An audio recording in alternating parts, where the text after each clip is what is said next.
When you don't know where your child is, you cannot sleep. If you call your child and the phone is off, you are worried. And the situation has been worsened. That Kasongo and his boys have now gone berserk, and they no longer fear, and they no longer pretend. The CS in charge of Interior, Kipchumba Murkomen, in broad daylight, gave an order to police to shoot, to kill. A week later, Kasongo himself, shamelessly, in total impunity and total disregard of the Bible teaching that thou shalt not kill, in total violation of the Kenyan Constitution, publicly announced that our children should be shot in the leg. The chairman of the National Assembly Committee on Defense and Foreign Relations, Nelson Koech, corrected Kasongo very angrily that the kids should not be shot in the leg, they should be shot in the head. That is the situation we face as a country, where in total disregard of the Constitution, against biblical teachings, a president of a country elected by the people has the audacity to give orders for the extermination of our children. That is why Kenyans are saying, Bwana Kasongo,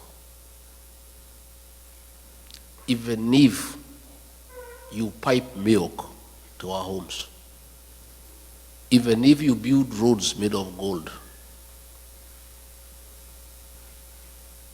even if you paid us every day 100,000 shillings, your hands carry the blood of our children, and there is no way we can vote for you. And that is why the one-term movement is now like a religion in Kenya. Everywhere you go, where 2 or 3 are, that is the discussion. In the Uber, in the salon, in the matatu, in the bar, the discussion in the country is that this man must go because his hands bear the blood of our children. I want to say that this situation cannot be allowed. And since he is not pretending anymore about the killing of the children, he has announced it himself. The people of Kenya have no choice but to make sure they send him home and remove him from office through an election. And that is what is going on. Besides that, the economy is on a nosedive. Pending bills, people who worked with the government for many years, he has refused to pay them. They are owed more than 900 billion Kenya shillings. If you look at the Nation newspaper every morning, there are about 10 to 12 pages of auctions of properties being sold belonging to businessmen who did work for government and they have not been paid for the last 3 years. The only consolation is that nobody is buying the property because nobody has the money to buy it. So they keep on re-advertising every week because there is nobody who has money to buy the properties.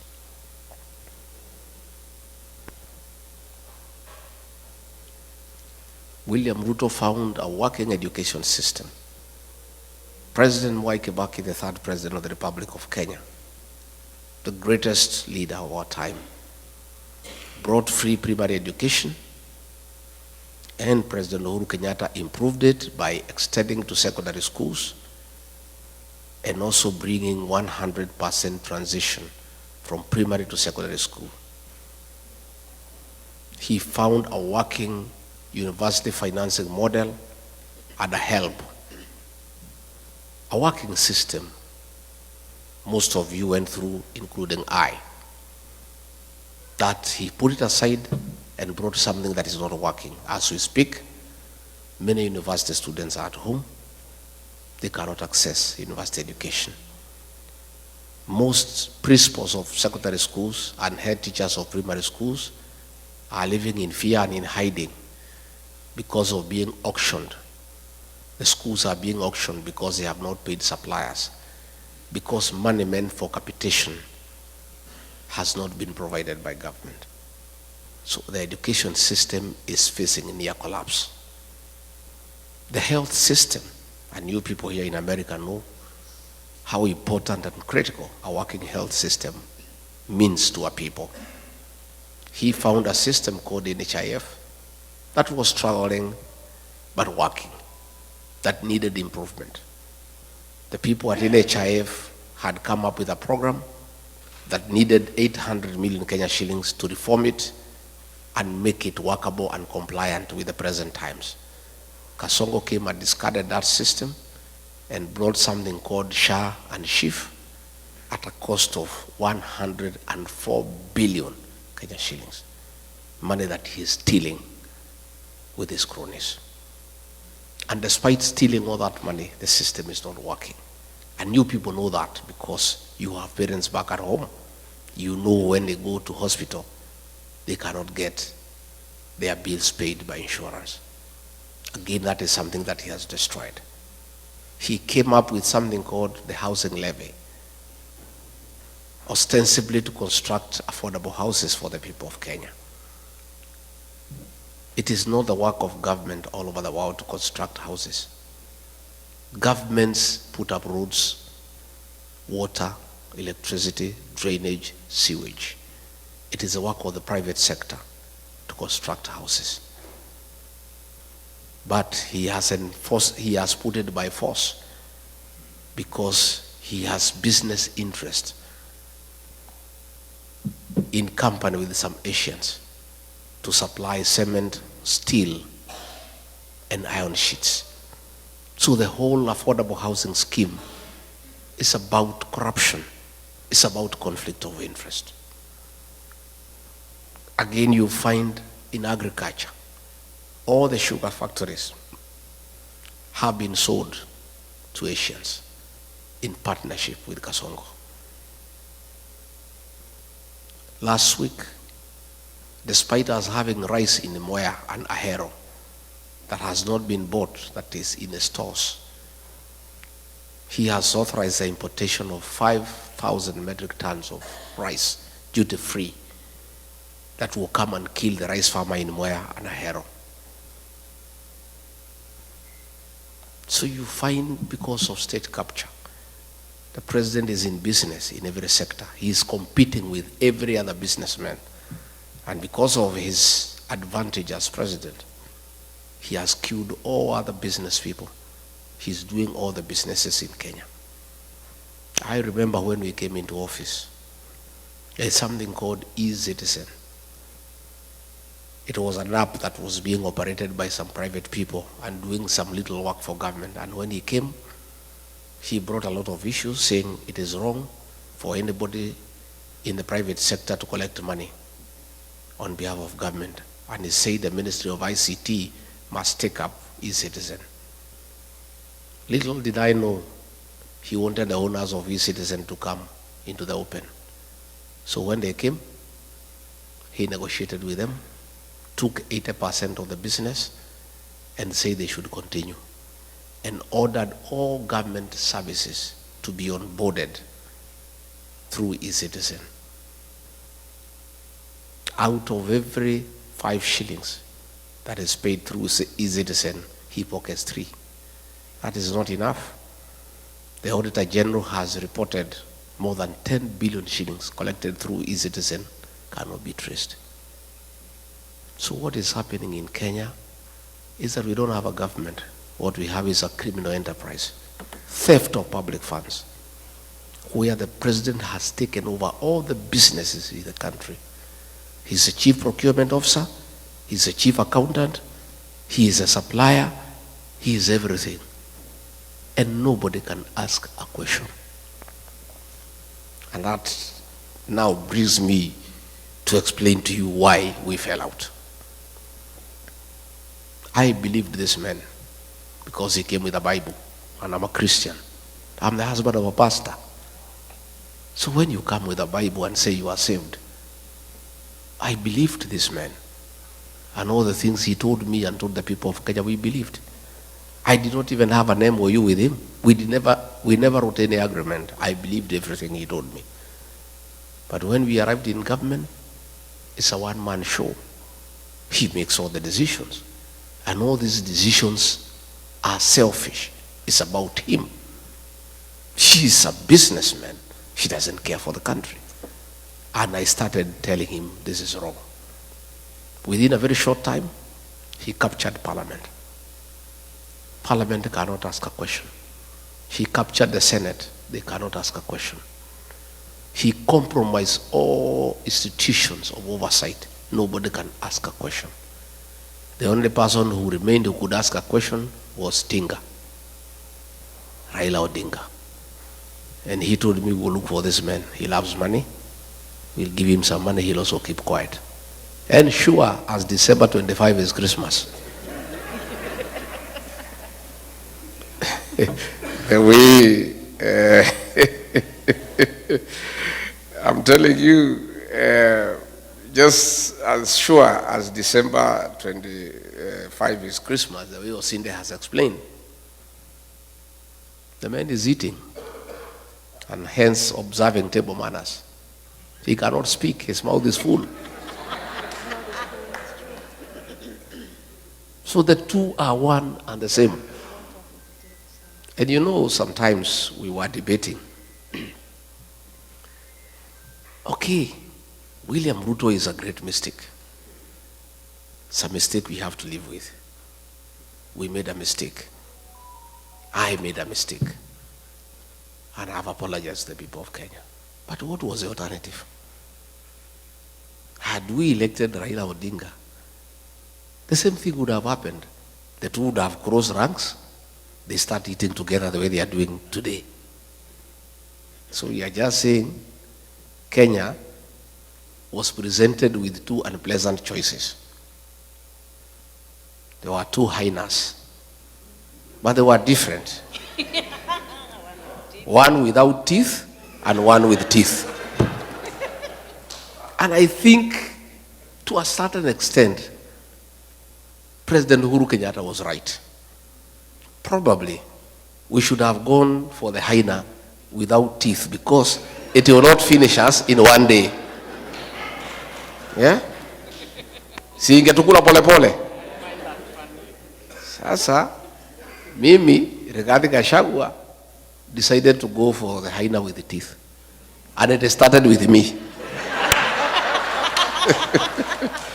So somebody was telling me, much as I sympathize with you, nafikiri ni sawa, hii fisi iko na meno ilianza na wewe. Ndio sasa ikujie si? So yesterday I heard David Morales saying that Jubilee can support Raila Odinga if they abandon William Ruto. Raila Odinga and William Ruto are birds of the same feather. None of them is an alternative. We must get rid of the two because they are Kenya's problem. So when he bought Raila Odinga and he kept quiet, then he started stealing everything in the country. Started killing people. And I disagreed with him. And I was left as the only option now to fight for the people of Kenya from within government. Everybody else had been compromised. I was left alone. And I started fighting from within. So when he decided to kill our children, the Gen Z, I said no. And when he insisted and killed them on June 25th, 2024, I went to Mombasa and called a press conference as deputy president and told him off. And that was our parting shot. We never talked again from that day. We would only communicate in messages because I called him out publicly for killing our children. If Rigathi Gachagua was a selfish man, I would have agreed with William Ruto, like Raila. We sit and eat, then we finish the country. Today I'll be a very wealthy man. I would have joined him in all the deals. E-Citizen, we do. Fuliza, we do. Medical equipment, we do. Because he was willing to let me eat so that I keep quiet. He was quite happy. In fact, he told me, we wacha mambo mingi bana. We kuja tukule bana. Hii Kenya ni yako. Hii Kenya ilikuliwa na Kenyatta bado isha, ikakuliwa na Moi bado isha, ikakuliwa na Uhuru. We shida yako ni gani? You know? Had I been just another Kenyan, like the Kenyans I see, if I was like Raila Odinga, a selfish person, I would have agreed with William Ruto. I stay as deputy president. I enjoy the privileges, there are many, and we eat. We finish the country. We let the children die, and I just sit there. But my conscience wouldn't allow. I am not a wealthy man, but I'm not a poor person. And I don't need money myself. My children are big, they are working. My wife is here, is a pastor. Nywele yake hata haihitaji 3,000. So, what reason would I had to join William Ruto in a gravity train to finish our country, to steal everything? I said no, and I paid for it, and I'm happy that I became the sacrificial lamb for the people of Kenya.